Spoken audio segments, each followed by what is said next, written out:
Good morning, students. Today I am going to restart from where I left. In the first lecture, I gave you a little bit background of the lesson.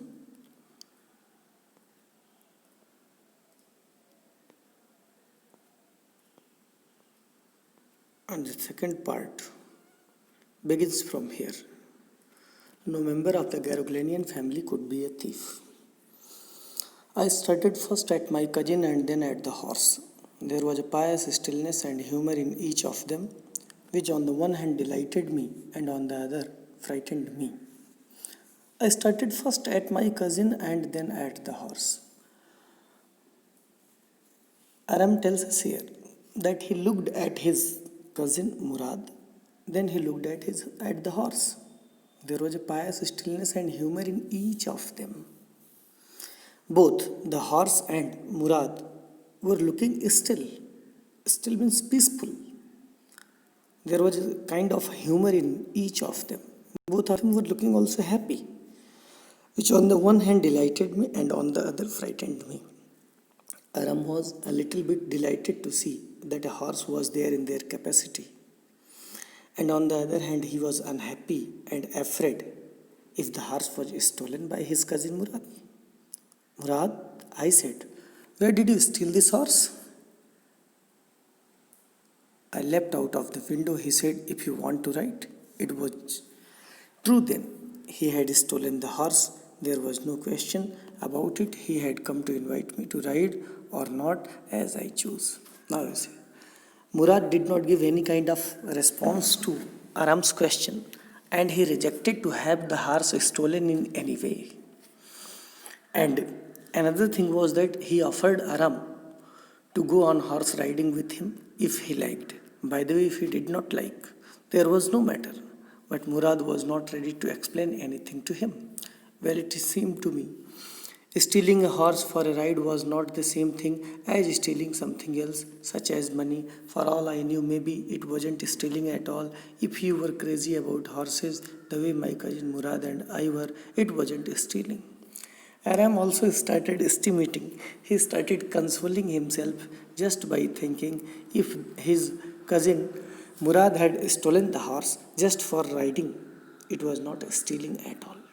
So generally, it is said committing theft for some kind of pleasure, committing theft for eating, committing theft for a temporary enjoyment is not at all a theft.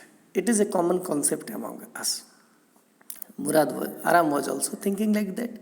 By the way, he and his cousin Murad had stolen a horse. So in that case, the horse stealing for just learning riding is not a kind of stealing at all.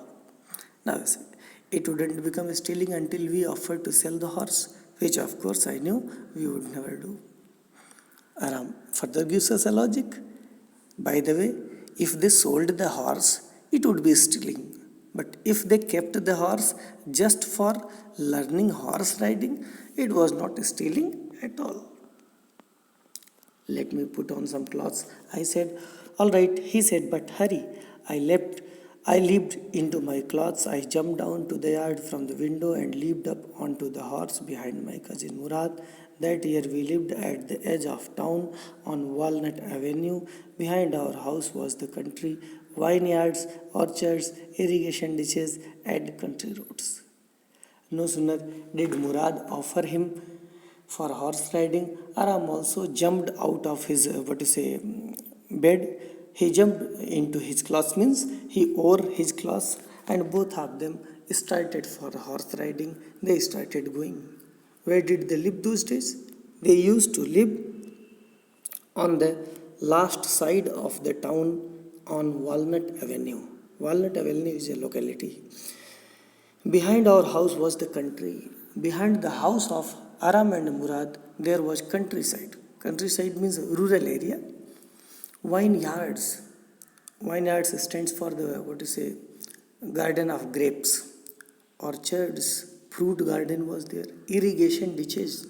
There were big ditches for irrigation of fields and country roads. There were also rural roads. Kacha roads were there. In less than 3 minutes, we were on Olive Avenue, and then the horse began to trot.